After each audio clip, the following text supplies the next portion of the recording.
Hey guys, Coach Greg down here at AIM Fitness in Plainville, and today we're going to talk a little bit about our hip flexors.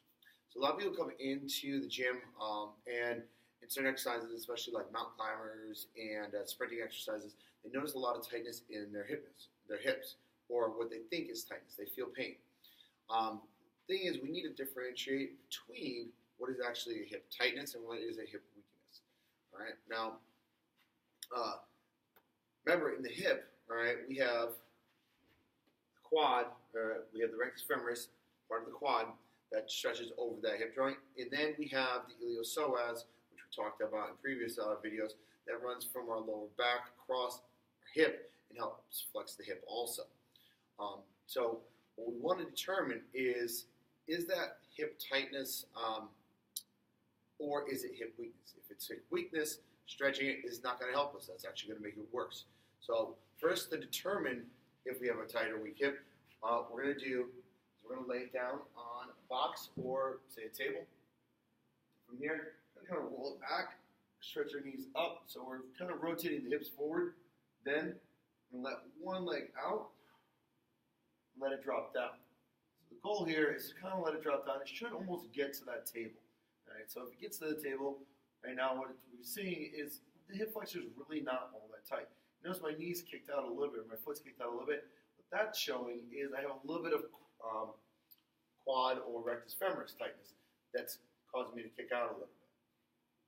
Now, say I roll back and I have a much higher knee. So I roll back, I kick up, and instead of being here, my knee's here. All right, now that looks as if it's showing a tight hip flexor, right? This is showing that my hips are tight. But if continuing to hold this, I straighten my leg out. I kind of cut out that rectus femoris. I now see my leg drop back down. That's going to show me that it's actually quad tightness, and again, not a hip flexor tightness. So maybe at that point, I need to stretch my quads more, but not up here at my hip flexor, more down into the center of the quads. A little bit of foam rolling through there. So once we've determined if we have a tight hip or a weak hip, right? Now we have to actually test the weakness. So if we came through our testing here, this showed that we didn't really have a true hip tightness. We're going to go into our testing. So what we're going to do is find a box or a step that is going to bring our knee to just about 90 degrees. Okay? From there, we're just going to stand tall, chest up, and then lift above 90. We're going to hold that there for about 15 seconds. Okay? What you're looking for is to make sure that that foot stays where you put it. So as we saw in those previous videos, that iliopsoas, which crosses above the hip, right? It's the only muscle at this position, greater than 90, that can lift my knee. So at that point, if that begins to fatigue, my foot will drop.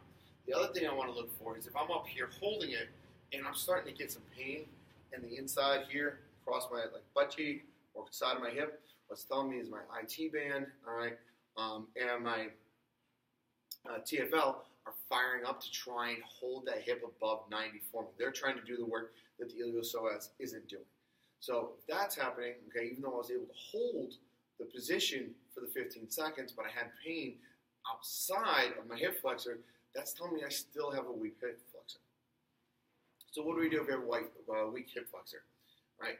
This is the case where the test actually becomes the exercise, right? So all we got to do is find that position, right? Lift it up and work on holding. Right? As soon as I start to feel a bit of pain and pressure, I put it back down. Okay? My goal is to work myself up to that 15 seconds. And I want to make it even a little bit harder to make those a little bit stronger, make sure that it doesn't come back. I can even put a little sand bell, 4 or 5 pound weight on my knee, hold it up. That adds that extra pressure. So, remember guys, if you're feeling the pressure or the tightness or the sensation right through those hip flexors, especially during mountain climbers and planks, test yourself, okay? Or ask one of your coaches to help you test it out so that you guys can find out if you should be stretching or strengthening. All right, if you guys have any other questions, make sure you talk to your coaches. Otherwise, I'll see you at your next workout.